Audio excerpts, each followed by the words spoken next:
Welcome back to the weekly news roundup. This is the Smart Tech Edition. And today we're going to have a look at several news articles about smart technology. Before we do that, I do have a new science fiction book that is coming out soon that is somewhat related to this kind of stuff. Medical smart tech. Be kind of neat. So you can head on over to synaptergy.com or tlm.li/s. Click on this Get Updates button there. That'll take you to the newsletter, and that will let you know when the book is scheduled for release. Right now, we're still targeting. I'm on track to do about a May-ish release. I'm doing one more pass edit. I got the majority of my beta reader comments back.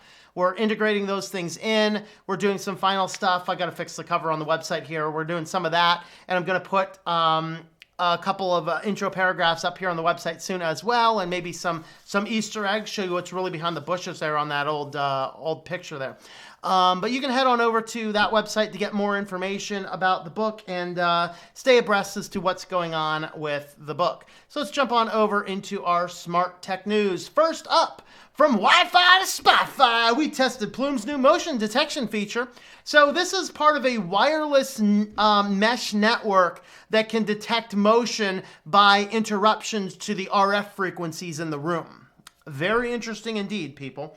So the idea is you put these Wi-Fi access points all over your house to get perpetually bombarded from wireless signals all over the place, which definitely is probably not good for the body. And then what we end up doing from that is it will basically be like a sonar-y type system that as you move throughout it, it will detect wave pattern frequencies and detect these and then log all of the events. And of course, it's going to log it all up on a cloud. Isn't that awesome? So totally cool. So this company is going to know how frequently and where and how you move throughout your house if you want. Oh, don't worry. It's yeah, right. But anyway, this is yet another company doing this. So here's the live motion. Ooh, look at this. It's telling you where motion's detected. Uh-oh, the kitty's on parade. The kitty's over there running through the room. No! Burglar just came in the house. There you go.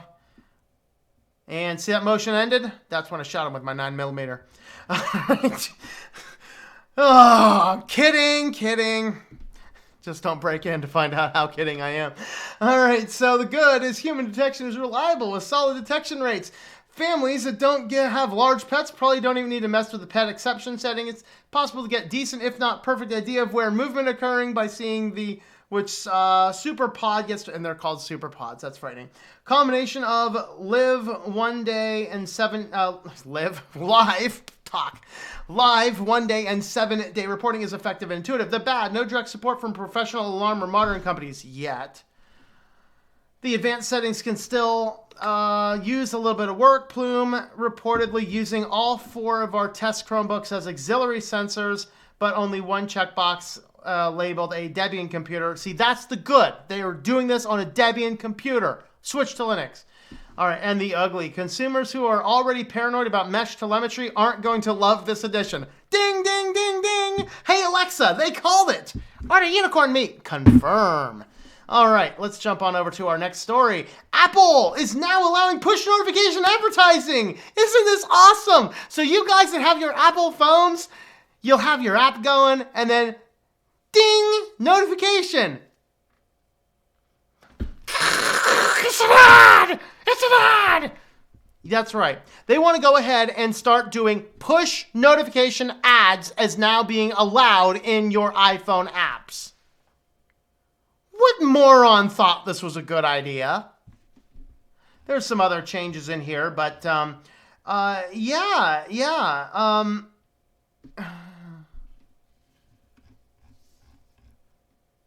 You're looking for a reason to switch off of Apple? This might be it.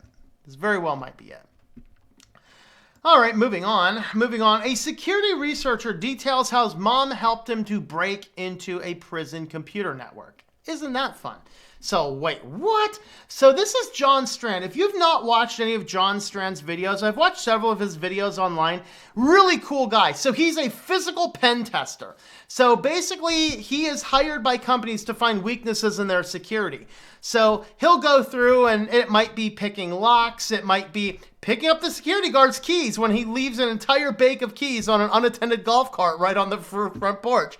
It might just be knowing that they're using the certain lock boxes, and there's only like those lock boxes people might have, enter your pass key, these super secret enter your passcode things. Yeah, those are all keyed to the same lock. Literally, you can just go up and open it up, toggle the thing better, and the door will open. Close it up, nobody knows the difference. Literally, those are all keyed to the same lock. You can just buy the key online. It's like $1. So he teaches you how to do all these types of things. So this prison asked him, I want you to get into the prison. So what did he do? Well, instead of going in himself, he sent his mom. So this is something he does occasionally, send people in. You might go in as a technician, whatever else. So this was just a glorious story. So he usually conducts the tests on his own, but this week he enlisted the help of an accomplice the target never saw coming, his elderly old mother. I guess not elderly, she's 58.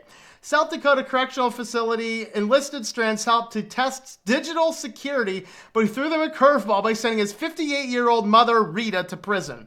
Posing as a state health inspector, complete with phony credentials, she was able to infiltrate the prison without arousing suspicion and plug rubber duckies into several computers throughout the facility.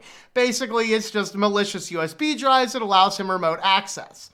All right, so the drives beaconed back to Strand and his colleagues, giving them the way into the network. She also encountered zero resistance. Mom encountered zero resistance. She was able to get in with her cell phone and was left to roam the prison without an escort. Worse yet, at the conclusion of her inspection, the prison director invited her to his office to discuss how to improve food service practices. She handed over another malicious USB drive with the help of a self-assessment checklist on it, really a malicious Word document that granted Strand access to the boss's computer.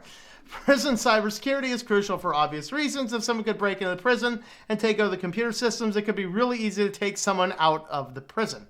Even more concerning is the fact that stories like this are not uncommon. So if you have not watched any of John Strand's videos, go watch some of his videos. They are some of the best stuff ever. And it'll teach you a lot of simple things like how to make sure your doors are locked and secured properly.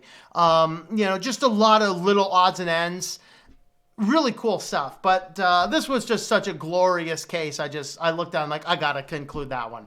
So all the smart technology in the world will not help if you are if you're allowing people access to USB ports, very simple things. You're not being a little bit more cautious about your surroundings. Someone could get in with the easiest and simplest of ways.